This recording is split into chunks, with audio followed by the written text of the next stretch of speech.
Seeing coyotes in your neighborhood is usually no reason for alarm. In most situations, people living in close proximity to coyotes do so without conflict, with the coyotes keeping their distance and residents accepting a touch of the wild in their neighborhood. However, if coyotes lose their fear of humans, they can become a problem. They enter neighborhoods searching for food left outside, rummaging through garbage, and preying on cats and dogs. They may even begin to approach people. The Division of Wildlife is working with state agencies and local municipalities to find a solution to these problem coyotes. If you live in a problem area, you can help in this effort by taking the precautions explained in this video and by taking a new attitude towards coyotes.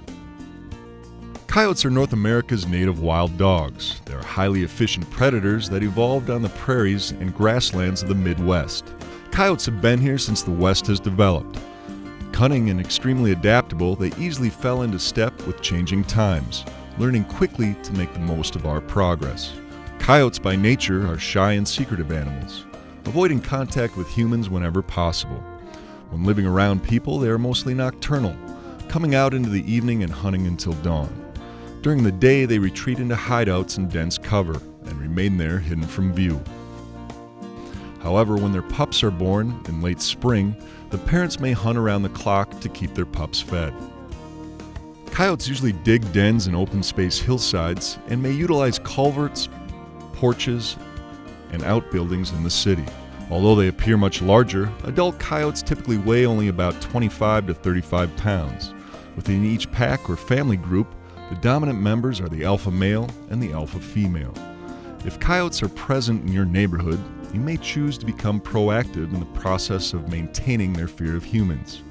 While it's largely impossible as well as impractical to get rid of coyotes, it is possible to learn to minimize problems by altering our behavior when we are around them.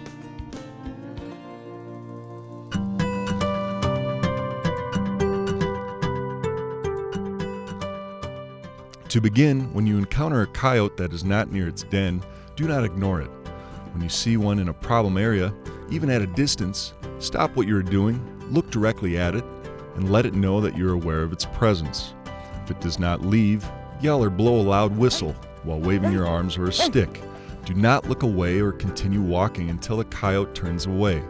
If the coyote turns away, then stops and looks back at you, take a step in its direction and continue the hazing until it is out of sight. In this small way, you've now displayed an act of dominance. Coyotes are pack animals that understand and respect the role of the dominant individual. When walking, carry a walking stick or a golf club. Do not be afraid to brandish it at every coyote. If a coyote approaches you within a distance you are uncomfortable with and is not defending a den, become the aggressor. Yell and throw rocks at it. If one attacks you or comes within striking distance, lash out at it, both verbally and physically. Fight aggressively. Kick it hard. Hit it with an object at hand. Call 911 right away. Make your neighbors and their children aware of the incident through school and community bulletins. Instruct children to avoid coyotes, leaving the hazing to adults. However, if one approaches, instruct them not to run. Running may trigger a chase response in the coyotes. Tell them to yell, throw objects, and wave their arms high over their head. If the coyote turns away, children should walk away in the opposite direction at a normal pace. Never approach a den when pups are present. Instruct the children especially to stay far away from the entire area.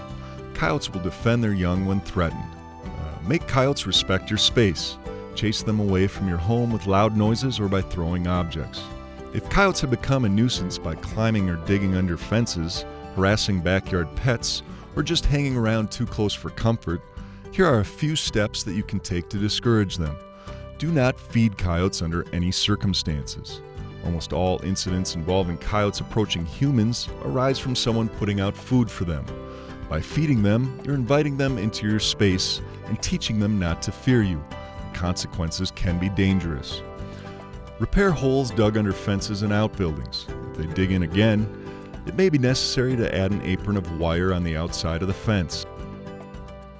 Remove the source of attraction, such as bird feeders or pet food or garbage or brush piles that harbor mice. Keep all pets indoors at night, especially smaller dogs. Keep cats in at all times. House cats are easy prey for coyotes. Pet remains are common sights at coyote dens and day loafing areas.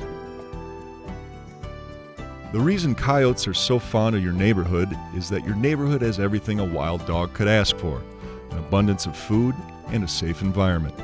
As long as a coyote can make a better living in a subdivision than it can in the country, coyotes are there to stay. With coyotes, as with all wildlife, the divisional wildlife deals with animals that attack humans by pursuing the use of lethal methods. Research on urban coyotes in different locations around the country has shown that once coyotes become aggressive towards humans, re-establishing a healthy fear of humans by hazing is not successful. Coyotes who have lost their fear will continue to cause problems and remain a threat to human safety. The only way the divisional wildlife can protect human safety is to remove these problem coyotes from the population using lethal methods. Human safety, pet protection, and coyote behavior improves when communities and their residents work together to maintain coyotes' fear of humans.